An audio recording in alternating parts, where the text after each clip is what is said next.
Hello dear friends, എല്ലാവർക്കും toss അക്കാദമിയിലേക്ക് സ്വാഗതം.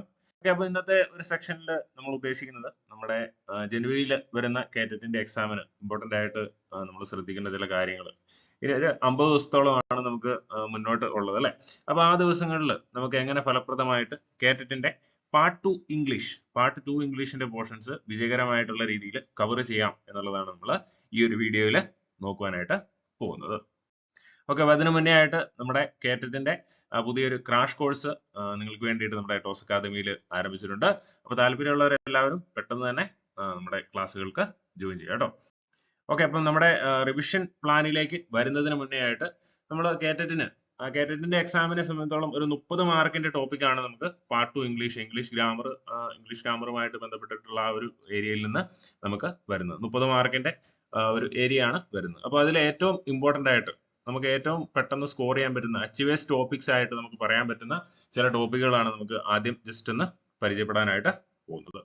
Okay, അപ്പോൾ ആദ്യമായിട്ട് പാസേജ് റീഡിംഗ് എന്ന് പറയുന്നത് വളരെ ഇമ്പോർട്ടന്റ് ആയിട്ടുള്ള ഒരു ടോപ്പിക്കാണ്. പാസേജ് റീഡിംഗ് എന്ന് പറയുമ്പോൾ നമുക്കറിയാം, ഒരു പാരഗ്രാഫ് 1-2 പാരഗ്രാഫിൽ ഒരു കഥയായിരിക്കാം, എന്തെങ്കിലും കാര്യങ്ങളൊക്കെ ആയിരിക്കും നമുക്ക് തരുന്നത്. അപ്പോൾ അത് വായിച്ചിട്ട് നമുക്കതൊന്ന് മനസ്സിലാക്കാനായിട്ട് സാധിക്കണം. അപ്പോൾ അതിനെ ബേസ് ചെയ്തിട്ടുള്ള ചോദ്യങ്ങളായിരിക്കും നമുക്ക് വരുന്നത്. ഈ 30 മാർക്കിന്റെ ചോദ്യത്തിൽ ഒരു 10 മാർക്കോളം എപ്പോഴും ഈ പാസേജ് റീഡിംഗിൽ നിന്നുമാണ് വരുന്നത്. അപ്പോൾ പാസേജ് റീഡിംഗ് വളരെ ഇമ്പോർട്ടന്റ് ആയിട്ടുള്ള ഒരു സെക്ഷൻ ആണ്. അതുകൊണ്ട് നമ്മൾ പാസേജ് റീഡിംഗുമായിട്ട് ബന്ധപ്പെട്ടിട്ടുള്ള എക്സസൈസുകൾ വർക്കൗട്ട് ചെയ്യുന്നത് നമുക്ക് കേറ്ററ്റിന്റെ എക്സാം ക്ലിയർ ചെയ്യുന്നതിന് വളരെ ഇമ്പോർട്ടന്റ് ആയിട്ടുള്ള കാര്യമാണ്. പാസേജ് റീഡിംഗിൽ നമ്മൾ ശ്രദ്ധിക്കേണ്ട കാര്യങ്ങൾ എന്ന് പറയുന്നത് നമ്മളെപ്പോഴും ആ പാസേജിന് മാത്രം കൃത്യമായിട്ട് ആ പാസേജ് വായിച്ചിട്ട് ആ പാസേജിനെ ബേസ് ചെയ്തിട്ട് മാത്രം ഉത്തരം എഴുതുക. നമ്മുടെ ഔട്ട്സൈഡ് നോളജ് ഒന്നും ഉപയോഗിക്കാതെ ആ പാസേജിൽ എന്താണോ പറഞ്ഞിരിക്കുന്നത് അതിനനുസരിച്ചുള്ള ഉത്തരങ്ങൾ എഴുതുക. അതുപോലെ കൂടുതൽ ഇത് പ്രാക്ടീസ് ചെയ്ത് നോക്കാനായിട്ട് ശ്രമിക്കുക. പിന്നെ നമുക്ക് എളുപ്പത്തിൽ സ്കോർ ചെയ്യാൻ പറ്റുന്ന ഒരു ഏരിയ ആണ് ആർട്ടിക്കിൾസ്. എ ആൻഡ് ദ എന്ന് പറയുന്ന ആർട്ടിക്കിൾസിന്റെ യൂസേജുമായിട്ട് ബന്ധപ്പെട്ടുള്ള കാര്യങ്ങൾ. അതുപോലെ ക്വസ്റ്റ്യൻ ടാഗ്, പിന്നെ ഫ്രേസൽ വെർബ്സിന്റെ പോർഷൻസ് ഉണ്ട്, പ്രിപ്പോസിഷൻസ് ഉണ്ട്. ഇതൊക്കെ വളരെ എളുപ്പത്തിൽ നമുക്ക് സ്കോർ ചെയ്യാൻ പറ്റുന്ന ഏരിയകളാണ്. പക്ഷെ കുറെ കാര്യങ്ങൾ വൊക്കാബുലറിയുടെ ഏരിയ ആയതുകൊണ്ട് തന്നെ കുറെ കാര്യങ്ങൾ നമുക്ക് പഠിക്കണം. പക്ഷെ റിപ്പീറ്റഡ് ആയിട്ട് വരുന്ന കുറെ ക്വസ്റ്റ്യൻസ് നമുക്ക് ഈ ഏരിയയിൽ വരുന്നുണ്ട്. അപ്പോൾ ആ റിപ്പീറ്റഡ് ആയിട്ട് വരുന്ന കാര്യങ്ങൾ പഠിച്ചു വെക്കുകയാണെങ്കിൽ തന്നെ നമുക്ക് ഈ ഏരിയയിൽ നിന്ന്, അതായത് phrasal verbs, preposition, question tag, ഈ ഒരു പോർഷനിൽ നിന്നൊക്കെയുള്ള മാർക്കുകൾ നമുക്ക് 100% ഉറപ്പിച്ച് തന്നെ സ്വന്തമാക്കുവാനായിട്ട് സാധിക്കും. ഓക്കെ, അപ്പം ഈ ടോപ്പിക്കുകൾ നിങ്ങളൊന്ന് നോട്ട് ചെയ്ത് വെക്കുക. അപ്പൊ ഇനി നമ്മൾ നമ്മുടെ 50 ഡേ റിവിഷൻ പ്ലാനിലേക്കാണ് പോകുന്നത്. ഓക്കെ, അപ്പോൾ നമ്മുടെ ഒരു 50 ഡേ കേറ്ററ്റിന്റെ സ്റ്റഡി പ്ലാനിനെ കുറിച്ച് പറയുകയാണെങ്കിൽ നമുക്ക് പ്രധാനമായിട്ടും പല ടോപ്പിക്കുകൾ വരുന്നുണ്ട് അല്ലേ. ആർട്ടിക്കിൾസ്, ക്വസ്റ്റ്യൻ ടാഗ്, അതുപോലെ പ്രിപ്പോസിഷൻസ്, കോൺകോഡ്, റിപ്പോർട്ട് സ്പീച്ച്, അങ്ങനെ പല പല ടോപ്പിക്കുകൾ നമുക്ക് വരുന്നുണ്ട്. അപ്പോൾ ഈ ടോപ്പിക്കുകളെ കുറിച്ചെല്ലാം നമുക്ക് നല്ല രീതിയിൽ ഒരു അവയർനെസ് ഉണ്ടാക്കിയെടുക്കാനായിട്ട്, അല്ലെങ്കിൽ നമ്മൾ ഓൾറെഡി കുറേയൊക്കെ പഠിച്ചിട്ടുള്ളതായിരിക്കാം. അപ്പോൾ ഇതൊക്കെ ഒരു നല്ല രീതിയിലേക്ക് ഒരു 50 ദിവസം കൊണ്ട് നമുക്ക് എങ്ങനെ കവർ ചെയ്യാൻ പറ്റും എന്നുള്ളതാണ് നമ്മൾ ഇന്നത്തെ ക്ലാസ്സിൽ നോക്കാൻ പോകുന്നത്. ഓക്കെ, അപ്പോൾ ആദ്യമായിട്ട് ആർട്ടിക്കിൾസ് എന്ന് പറയുന്ന ടോപ്പിക്കിനെ കുറിച്ച് പറയുകയാണെങ്കിൽ നമുക്ക് പ്രധാനമായിട്ടും ആർട്ടിക്കിൾസ് എന്ന് പറയുമ്പം 2 തരം ആർട്ടിക്കിളാണല്ലോ ഉള്ളത്. ഒന്ന് ഡെഫിനിറ്റ് ആർട്ടിക്കിൾ, 2 ഇൻഡെഫിനിറ്റ് ആർട്ടിക്കിൾ. അപ്പോൾ ഡെഫിനിറ്റ് ആർട്ടിക്കിൾ എന്ന് പറഞ്ഞു കഴിഞ്ഞാൽ ദായാണ്, എയും ആനുമാണ് എന്ത് ഇൻഡെഫിനിറ്റ് ആർട്ടിക്കിൾ എന്ന് പറയുന്നത്. അപ്പോൾ ഇതിന്റെ യൂസേജുമായിട്ടുള്ള കാര്യങ്ങളാണ് പ്രധാനമായിട്ടും ആർട്ടിക്കിൾസ് എന്ന് പറയുന്ന ആ പോർഷനിൽ നമുക്ക് വരുന്നത്. അപ്പോൾ ഇതിനകത്ത് ദായുടെ യൂസേജ് എവിടെയൊക്കെ വരാം, ദാ എവിടെയൊക്കെ യൂസ് ചെയ്യേണ്ട, ഇത്തരം കാര്യങ്ങളൊക്കെയാണ് നമ്മൾ ആർട്ടിക്കിൾസ് എന്ന് പറയുന്ന പോർഷനിൽ പഠിക്കുന്നത്. അപ്പോൾ ഫോർ എക്സാമ്പിൾ ഇപ്പോൾ നമ്മളോട് ചോദിക്കുകയാണ് മൗണ്ടെയിൻ, ഒരു എവറസ്റ്റ് എന്ന് പറയുന്ന ഒരു മൗണ്ടനെ കുറിച്ച് പറയുമ്പോൾ അവിടെ നമ്മൾ ആർട്ടിക്കിൾ ചേർക്കേണ്ട ആവശ്യമുണ്ടോ? ഇല്ല അല്ലേ. അപ്പോൾ ഒരു സിംഗിൾ മൗണ്ടനെ കുറിച്ച് പറയുമ്പോൾ നമ്മളവിടെ ആർട്ടിക്കിൾ ചേർക്കേണ്ട ആവശ്യം വരുന്നില്ല. എന്നാൽ ഒരു മൗണ്ടൻ റേഞ്ചിനെ കുറിച്ച് പറയുമ്പോൾ നമ്മളവിടെ ആർട്ടിക്കിൾ, ദ ഹിമാലയാസ് എന്നൊക്കെ പറയുമ്പോൾ നമ്മളവിടെ ആർട്ടിക്കിൾ ചേർക്കണം. അപ്പോൾ ഇത്തരം ആർട്ടിക്കിൾസിന്റെ യൂസേജ് എവിടെയൊക്കെ യൂസ് ചെയ്യണം, എവിടെയൊക്കെ യൂസ് ചെയ്യേണ്ട, ഇത്തരം കാര്യങ്ങളൊക്കെയാണ് നമ്മൾ ആർട്ടിക്കിൾസ് എന്ന് പറയുന്ന ആ ഒരു ടോപ്പിക്കുമായിട്ട് ബന്ധപ്പെട്ട് പഠിക്കുന്നത്. അപ്പോൾ ആർട്ടിക്കിൾസിന്റെ ആ ഒരു ടോപ്പിക്ക് നമ്മൾ മനസ്സിരുത്തി ഒന്ന് ശ്രമിച്ചു കഴിഞ്ഞാൽ നമുക്ക് 2-3 ദിവസം കൊണ്ട് കവർ ചെയ്യാൻ പറ്റുന്ന ഒരു ടോപ്പിക്കേ ഉള്ളൂ. അപ്പോൾ ഒരു 2-3 ദിവസം കൊണ്ട് തന്നെ നമുക്ക് ആർട്ടിക്കിൾസ് കവർ ചെയ്യാനായിട്ട് സാധിക്കും. അതുപോലെ തന്നെ ക്വസ്റ്റ്യൻ ടാഗ് എന്ന് പറയുമ്പോൾ എന്താണ്, ഒരു കൂട്ടുചോദ്യം രീതികൾ, ആ ഒരു രൂപത്തിലുള്ള ക്വസ്റ്റ്യൻസിനെയാണ് നമ്മൾ ക്വസ്റ്റ്യൻ ടാഗ് എന്ന് പറയുന്നത് അല്ലേ. അപ്പോൾ നമുക്കൊരു സ്റ്റേറ്റ്മെന്റ് വരികയാണ്, ഹീസ് എ ടീച്ചർ എന്ന് പറയുമ്പോൾ നമ്മൾ അതിനോടൊരു ചോദ്യം ചോദിക്കുകയാണ്, ഈസിൻറ്റ് ഹീ.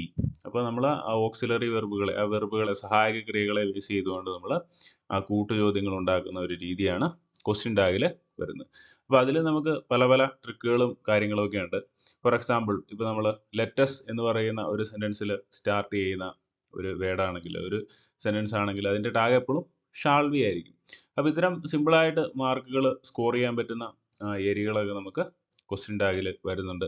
അതുപോലെ പലതരം സെൻറ്റൻസുകളെ എങ്ങനെയൊക്കെ റിപ്പോർട്ട് ചെയ്യാം, ഇമ്പരറ്റീവ് സെൻറ്റൻസ്, അതുപോലെ ഡിക്ലറേറ്റീവ് സെൻറ്റൻസ്, ഇത്തരം സെൻറ്റൻസുകളെയൊക്കെ നമുക്ക് എങ്ങനെ നമുക്ക് ക്വസ്റ്റ്യൻ ടാഗുകൾ ഉണ്ടാക്കാം, ഇത്തരം കാര്യങ്ങളൊക്കെ നമുക്ക് ക്വസ്റ്റ്യൻ ടാഗ് എന്ന് പറയുന്ന സെക്ഷനിൽ പഠിക്കുന്നു. പക്ഷേ ക്വസ്റ്റ്യൻ ടാഗിൻ്റെ ഏറ്റവും ബേസിക് ആയിട്ടുള്ള റൂൾ എന്ന് പറയുന്നത് എന്താണ്?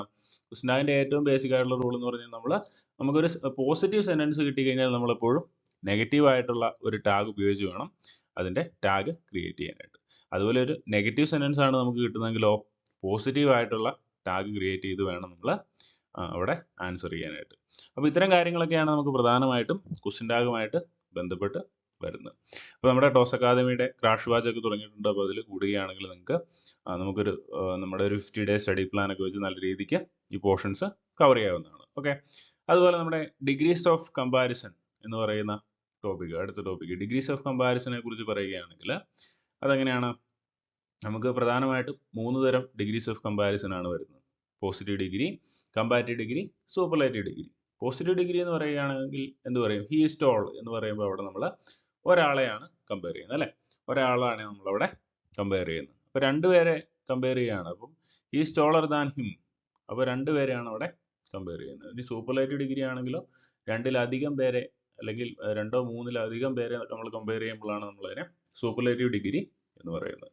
അങ്ങനെ പ്രധാനമായിട്ടും 3 ഡിഗ്രീസ് ആണുള്ളത്. അപ്പോൾ അതിൻ്റെ പലതരം യൂസേജുകളും കാര്യങ്ങളും ഒക്കെയാണ് നമ്മളിവിടെ പഠിക്കുന്നത്. അപ്പോൾ ഇതിനകത്ത് പറയുന്ന മറ്റൊരു കാര്യം എന്ന് പറഞ്ഞു കഴിഞ്ഞാൽ എന്താണ്? ഫോർ എക്സാമ്പിൾ പ്രെഫർ എന്ന് I prefer coffee to tea എന്നായിരിക്കും നമ്മൾ പറയുന്നത്. അപ്പോൾ പ്രെഫർ, സീനിയർ, ജൂനിയർ, ഇതിനൊക്കെ ശേഷം നമ്മൾ ടു എന്ന് പറയുന്ന കമ്പാരിറ്റീവ് ഡിഗ്രി ആയിരിക്കും ഉപയോഗിക്കുന്നത്. എന്നാലോ സാധാരണഗതിയിൽ നമ്മൾ 2 കാര്യങ്ങൾ കമ്പയർ ചെയ്യുമ്പോൾ ദാൻ എന്ന് പറയുന്ന ആ ഒരു പ്രയോഗമാണ് കൂടുതലായിട്ടും ഉപയോഗിക്കുന്നത്. പക്ഷേ ചില കേസുകളിൽ അതിൽ വ്യത്യാസങ്ങളൊക്കെ വരുന്നുണ്ട്. അപ്പോൾ ഇത്തരം കാര്യങ്ങളൊക്കെയാണ് നമ്മൾ ഡിഗ്രീസ് ഓഫ് കമ്പാരിസൺ എന്ന് പറയുന്ന ആ ഒരു ടോപ്പിക്കിൽ കൂടുതലായിട്ടും പഠിക്കുന്നത്. ഇനി നമ്മൾ അടുത്ത ടെൻസിലേക്ക് വരികയാണെങ്കിൽ, ടെൻസ് നമുക്കറിയാം വളരെ ഇമ്പോർട്ടൻ്റ് ആയിട്ടുള്ള ഒരു പോർഷനാണ്. അപ്പോൾ അത് ഇച്ചിരി സമയം എടുത്ത് തന്നെ വേണം നമ്മൾ പഠിക്കാനായിട്ട്. ഒരു 5 ദിവസത്തോളം നമുക്ക് ഇതിൽ സ്പെൻഡ് ചെയ്യേണ്ടതായിട്ട് വരും. ഓക്കെ, ഇനി അതുപോലെ ടെൻസ് എന്ന് പറയുമ്പോൾ നമുക്ക് പ്രധാനമായിട്ടും 3 ടെൻസുകളാണല്ലോ ഉള്ളത്. Present tense, past tense, future tense. അപ്പോൾ ഇതുമായിട്ട് ബന്ധപ്പെട്ട പല റൂളുകളും കാര്യങ്ങളൊക്കെ ഉണ്ട്. അപ്പോൾ അതൊക്കെ ഒന്ന് നമ്മൾ പണ്ടൊക്കെ പഠിച്ചിട്ടുള്ള കാര്യങ്ങളൊക്കെ ആയിരിക്കാം, എങ്കിലും നമ്മൾ ശ്രദ്ധിച്ചിട്ടുണ്ടാവില്ല. എങ്കിലും നമുക്കൊന്ന് ഒരു 4-5 ദിവസം കൊണ്ട് നമുക്കൊന്ന് പൊടിതട്ടി റെഡിയാക്കി എടുക്കാവുന്നതേ ഉള്ളൂ. ഓക്കെ, ഇനി ഈ ഫ്ലോസിലേക്ക് വരികയാണെങ്കിൽ, ഈ ഫ്ലോസ് എന്ന് പറയുന്നത് വളരെ സിമ്പിളായിട്ട് നമുക്ക് ഒരു മാർക്ക് സ്കോർ ചെയ്യാൻ പറ്റുന്ന ഒരു ഏരിയയാണ്. വളരെ സിമ്പിളായിട്ട്, അതായത് ഈഫിന് ശേഷം വെർബിൻ്റെ 1ാമത്തെ ഫോമാണ് വരുന്നതെങ്കിൽ നമ്മൾ വില്ല്, ഷാള്, മേ എന്ന് പറയുന്ന ആ ഒരു യൂസേജ് ഉപയോഗിച്ച് അതിനുശേഷം വെർബിൻ്റെ ഫസ്റ്റ് ഫോം ഉപയോഗിച്ച് എഴുതുക. ഇനി ഈഫിന് ശേഷം വെർബിൻ്റെ 2nd ഫോമാണ് വരുന്നതെങ്കിൽ would, should, could, may, might, would, should, could, might, ഇതിന് ശേഷം വെർബിൻ്റെ ഫസ്റ്റ് ഫോം ഉപയോഗിച്ച് എഴുതുക. അങ്ങനെ വളരെ എളുപ്പത്തിൽ ഈ ഫ്ലോസിൻ്റെ കാര്യങ്ങൾ നമുക്ക് ആൻസർ ചെയ്യാനായിട്ട് സാധിക്കും. അതുകൊണ്ട് തന്നെ അത് നമുക്ക് പെട്ടെന്ന് പഠിച്ചെടുക്കാൻ പറ്റുന്ന ഒരു ടോപ്പിക്കേ ഉള്ളൂ. ഒരു 2 ദിവസം കൊണ്ടൊക്കെ തന്നെ നമുക്കത് കവർ ചെയ്യാനായിട്ട് സാധിക്കും. പിന്നെ അടുത്തതായിട്ട് നമുക്ക് വരുന്ന ഒരു ടോപ്പിക്കാണ് കോൺകോഡ്. കോൺകോഡ് എന്ന് പറയുന്നത്, അല്ലെങ്കിൽ നമുക്ക് സബ്ജക്റ്റ് വെർബ് എഗ്രിമെൻ്റ് എന്ന് നമുക്ക് കോൺകോഡിനെ വിശേഷിപ്പിക്കാനായിട്ട് സാധിക്കും. അതായത് സബ്ജക്റ്റും വെർബും തമ്മിലുള്ള ഒരു എഗ്രിമെൻ്റ് ആണ് എന്തെന്ന് പറയുന്നത് കോൺകോഡ് എന്ന് പറയുന്നത്. അതായത് ഇത്രേ ഉള്ളൂ അതിൻ്റെ ബേസിക് ആയിട്ടുള്ള ഒരു റൂൾ എന്ന് പറയുന്നത്. സബ്ജക്റ്റ് സിംഗുലർ ആണെങ്കിൽ നമ്മുടെ വെർബും സിംഗുലർ ആയിരിക്കണം. ഇനി സബ്ജക്റ്റ് പ്ലൂറൽ ആണെങ്കിലോ, വെർബ് പ്ലൂറൽ ആയിരിക്കണം. അപ്പോൾ സബ്ജക്റ്റും വെർബും തമ്മിലുള്ള എഗ്രിമെൻറ്റ്. അപ്പോൾ ഇതിനും കുറേ അധികം റൂളുകളും കാര്യങ്ങളും ഒക്കെ വരുന്നുണ്ട്. അപ്പോൾ ഇതിന് നമുക്കൊരു 4-5 ദിവസം കൊണ്ടൊക്കെ നമുക്ക് കവർ ചെയ്തെടുക്കാൻ പറ്റുന്ന ഒരു ടോപ്പിക്കാണ് കോൺകോഡ് എന്ന് പറയുന്ന ആ ഒരു ഏരിയ. ഓക്കെ, അപ്പോൾ ഇനി നമ്മൾ അടുത്തതായിട്ട് ഫ്രേസൽ വേർബ്സിലേക്ക് വരികയാണ്. ഫ്രേസൽ വേർബ്സ് എന്ന് പറയുമ്പോഴത്തേക്കും പലതരം ഫ്രേസൽ വേർബുകളുണ്ട് നമുക്ക്. അത് കൂടുതലും നമുക്ക് ക്വസ്റ്റ്യൻ പേപ്പേഴ്സ് ഒക്കെ വർക്കൗട്ട് ചെയ്യുന്നതിലൂടെ കൂടുതൽ ഫ്രേസൽ വേർബ്സുകൾ മനസ്സിലാക്കാനും റിപ്പീറ്റഡ് ആയിട്ട് ചോദിക്കുന്ന ചോദ്യങ്ങൾ മനസ്സിലാക്കാനും ഒക്കെ സാധിക്കും. ആ രീതിയിൽ നമുക്ക് ഫ്രേസൽ വേർബ്സിനെ നല്ല രീതിക്ക് മനസ്സിലാക്കി ആ ഏരിയയിൽ നിന്നുള്ള ചോദ്യങ്ങൾക്ക് നല്ല രീതിക്ക് ഉത്തരം എഴുതാനായിട്ട് സാധിക്കും. കൂടുതലും സ്ഥിരമായിട്ട് റിപ്പീറ്റ് ചെയ്ത് ചോദിക്കുന്ന പല ഫ്രേസൽ വേർബുകളുണ്ട്. For example put up with, put up with എന്ന് പറഞ്ഞു കഴിഞ്ഞാൽ എന്താണ് അർത്ഥം? I can't put up with his behaviour എന്നൊക്കെ പറഞ്ഞു കഴിഞ്ഞാൽ എനിക്ക് അവൻ്റെ സ്വഭാവമായിട്ട് ടോളറേറ്റ് ചെയ്യാൻ സാധിക്കുന്നില്ല എന്നാണ് ആ ഒരു ഫ്രേസൽ വെർബിൻ്റെ മീനിങ് ആയിട്ട് വരുന്നത്. അപ്പോൾ ഇങ്ങനെ റിപ്പീറ്റഡ് ആയിട്ട് ചോദിക്കുന്ന കുറേ ഫ്രേസൽ വെർബുകളും കാര്യങ്ങളൊക്കെ ഉണ്ട്. അത് പഠിച്ചു വെച്ച് കഴിഞ്ഞാൽ തന്നെ നമുക്ക് ചിലപ്പം ഒരു മാർക്ക് സ്കോർ ചെയ്യാനായിട്ട് സാധിക്കും. എളുപ്പത്തിൽ ഒരു മാർക്ക് സ്കോർ ചെയ്യാനായിട്ട് സാധിക്കും. അപ്പം എന്താ പറയുക, ഫ്രേസൽ വെർബുകൾ റിപ്പീറ്റഡ് ആയിട്ട് ചോദിച്ചിരിക്കുന്ന ഫ്രേസൽ വെർബുകൾ നമ്മൾ പഴയ ക്വസ്റ്റ്യൻ പേപ്പറൊക്കെ എടുത്ത് മാക്സിമം വർക്കൗട്ട് ചെയ്ത് നോക്കുക. അപ്പം ഫ്രേസൽ വെർബ്സിൽ നിന്നുള്ള ക്വസ്റ്റ്യൻസ് നമുക്ക് ആൻസർ ചെയ്യാൻ സാധിക്കും. അപ്പോൾ 2-3 ദിവസം കൊണ്ട് നമുക്ക് അത്യാവശ്യം ഫ്രേസൽ വെർബുകളൊക്കെ നന്നായിട്ട് പഠിച്ചെടുക്കുവാനായിട്ട് സാധിക്കുന്നതാണ്. ഇനി നമ്മൾ അടുത്തതായിട്ട് വരുന്നത് ആക്റ്റീവ് വോയിസ് പാസീവ് വോയിസ് എന്ന് പറയുന്ന ആ ഒരു ടോപ്പിക്കിലേക്കാണ്. ആക്റ്റീവ് വോയിസ് എന്ന് പറഞ്ഞാൽ എന്താണ്? കർത്താവിന് കൂടുതൽ പ്രാധാന്യം വരുമ്പോഴാണ് നമ്മളതിനെ ആക്റ്റീവ് വോയിസ് എന്ന് പറയുന്നത്. ഇനി പാസീവ് വോയിസ് എന്ന് പറയുമ്പോൾ ഇവിടെ കർമ്മത്തിനായിരിക്കും കൂടുതൽ പ്രാധാന്യം വരുന്നത്. അപ്പോൾ ഇതിനും കുറേ റൂളുകളും കാര്യങ്ങളും ഒക്കെ ഉണ്ട്. അപ്പോൾ അത് പഠിച്ചു കഴിഞ്ഞാൽ മാത്രമാണ് നമുക്ക് ഇതിൻ്റെ ഉത്തരത്തിലേക്ക് എത്തുവാനായിട്ട് സാധിക്കുകയുള്ളൂ.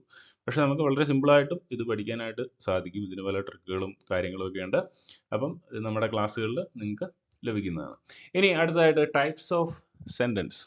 ടൈപ്സ് ഓഫ് സെൻറ്റൻസ് എന്ന് പറയുന്ന ഒരു ടോപ്പിക്കിലേക്ക് വരികയാണെങ്കിൽ നമുക്ക് പ്രധാനമായിട്ടും കുറേ ടൈപ്പ് ഓഫ് സെൻറ്റൻസുകളുണ്ട് അല്ലേ? Exclamatory sentence, assertive sentence, imperative sentence, അങ്ങനെ പല ടൈപ്പ് ഓഫ് സെൻറ്റൻസ് ഉണ്ട്. അതുപോലെ സെൻറ്റൻസുകളെ വീണ്ടും നമ്മൾ ഡിവൈഡ് ചെയ്യുന്നുണ്ട്. അങ്ങനെ complex sentence, compound sentence, simple sentence, അങ്ങനെ പല ടൈപ്പ് ഓഫ് സെൻറ്റൻസ് ആണ്. ഇപ്പോൾ PSCയുടെ എക്സാമുകൾക്കൊക്കെ അല്ലെങ്കിൽ കേറ്റിൻ്റെ എക്സാമിനും നമുക്ക് പ്രതീക്ഷിക്കാവുന്നതാണ് ഇത്തരം ഒരു സെൻറ്റൻസ് തന്നിട്ട് അത് സിമ്പിൾ സെൻറ്റൻസ് ആണോ, കോമ്പൗണ്ട് സെൻറ്റൻസ് ആണോ, കോംപ്ലക്സ് സെൻറ്റൻസ് ആണോ എന്നുള്ള ചോദ്യങ്ങളൊക്കെ ഉണ്ടാവാം. അപ്പോൾ അത്തരം ചോദ്യങ്ങൾ നമുക്ക് ഉത്തരം എഴുതാൻ സാധിക്കും, വളരെ എളുപ്പമായിട്ട് തന്നെ സാധിക്കും. അപ്പം ഇത് ടൈപ്സ് ഓഫ് സെൻറ്റൻസ് പഠിക്കുവാനും നമുക്കൊരു 3 ദിവസം ഒക്കെ മതിയാവും. ഓക്കെ, അപ്പോൾ ആ രീതിക്ക് നമുക്ക് പ്രിപ്പയർ ചെയ്യാവുന്നതാണ്.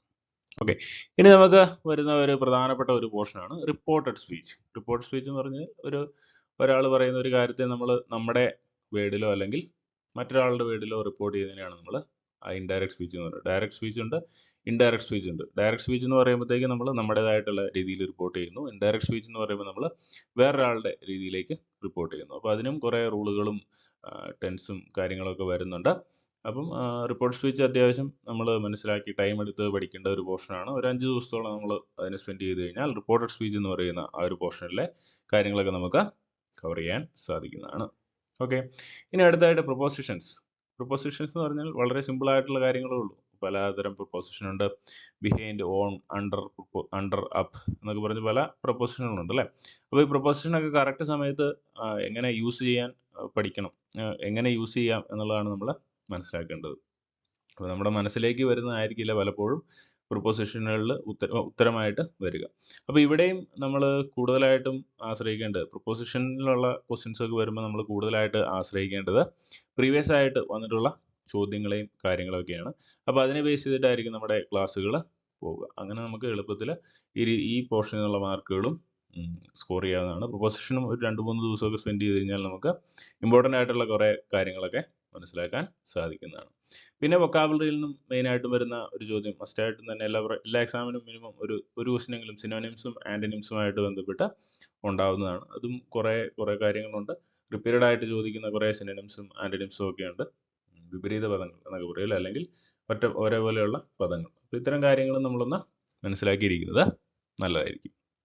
ഓക്കെ, അതിനും ഒരു 3-4 ദിവസം സ്പെൻഡ് ചെയ്ത് കഴിഞ്ഞാൽ നമുക്ക് അത്യാവശ്യം കുറേ കാര്യങ്ങൾ പഠിക്കാനായിട്ട് സാധിക്കും. ഓക്കെ, ഇനി അടുത്തതായിട്ട് നമുക്ക് വൊക്കാബുലറിയിൽ നിന്ന് വരുന്ന പോർഷനുകൾ പറയുകയാണെങ്കിൽ one word substitutions. One word substitutions കുറേ ഉണ്ട്. അപ്പോൾ ഇത്തരം വൺ വേർഡ് സബ്സ്റ്റിറ്റ്യൂഷനുകളിൽ നിന്നും നമുക്ക് 1 മാർക്കിൻ്റെ ക്വസ്റ്റ്യൻ നമുക്ക് പ്രതീക്ഷിക്കാം. അപ്പോൾ ഇതും കുറേ റിപ്പീറ്റഡ് ആയിട്ട് ചോദിക്കുന്ന വൺ വേർഡ് സബ്സ്റ്റിറ്റ്യൂഷനുകളുണ്ട്. അത് നമ്മൾ കൃത്യമായിട്ട് തന്നെ മനസ്സിലാക്കി പഠിച്ചു വെക്കാനായിട്ട് ശ്രമിക്കുക. ചിലപ്പോൾ ഓപ്ഷനിലൊക്കെ വന്നു കഴിയുമ്പോൾ ചിലപ്പോൾ നമുക്ക് കൺഫ്യൂസിങ് ആയിട്ടുള്ള ഓപ്ഷൻ ആയിരിക്കും നമുക്ക് വരുന്നത്. എങ്കിലും നമുക്ക് കൃത്യമായിട്ട് ആൻസർ ചെയ്യാനായിട്ട് സാധിക്കണം.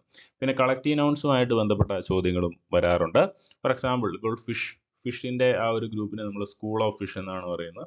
എലഫൻസിനാണെങ്കിൽ ഹെഡ് ഓഫ് എലിഫൻസ് എന്ന് പറയും. ക്രോസിനാണെങ്കിൽ കാക്കകളുടെ കൂട്ടത്തിൽ നമ്മൾ മർഡർ എന്നാണ് പറയുന്നത്. മർഡർ ഓഫ് ക്രോസ് എന്നാണ് പറയുന്നത്. അങ്ങനെ പലതരം കളക്റ്റീവ് നൗൺസ് ഉണ്ട്. യങ് വൺസുമായിട്ട് ബന്ധപ്പെട്ട ഫോർ എക്സാമ്പിൾ കങ്കാരുവിൻ്റെ യങ് വണ്ണിൻ്റെ പേര് ജോയ് എന്നാണ് അല്ലേ? അപ്പോൾ അങ്ങനത്തെ ചോദ്യങ്ങൾ നമുക്ക് പ്രതീക്ഷിക്കാവുന്നതാണ്. പിന്നെ പാസേജ് റീഡിങ്ങുമായിട്ട് ബന്ധപ്പെട്ട ചോദ്യങ്ങളും നമുക്ക് എക്സാമിന് ചോദിക്കാറുണ്ട്. അപ്പോൾ പാസേജ് റീഡിങ് എന്ന് പറയുന്ന ആ ഒരു പോർഷനും വളരെ ഇമ്പോർട്ടൻ്റ് ആണ്.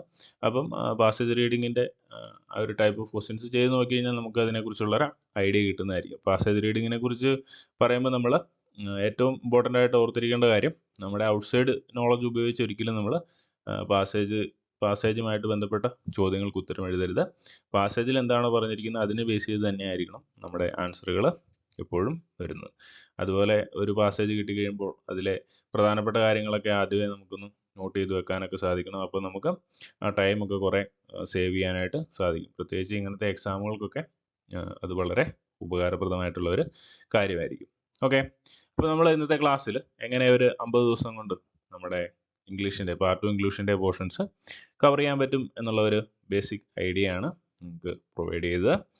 അപ്പോൾ ഇന്നത്തെ ക്ലാസ്സുകൾ എല്ലാവർക്കും ഒരു ബേസിക് ഐഡിയ കിട്ടി എന്ന് വിചാരിക്കുന്നു. അപ്പോൾ എല്ലാവർക്കും വിജയാശംസകൾ നേരുന്നു from the part of Toss academy. Thank U.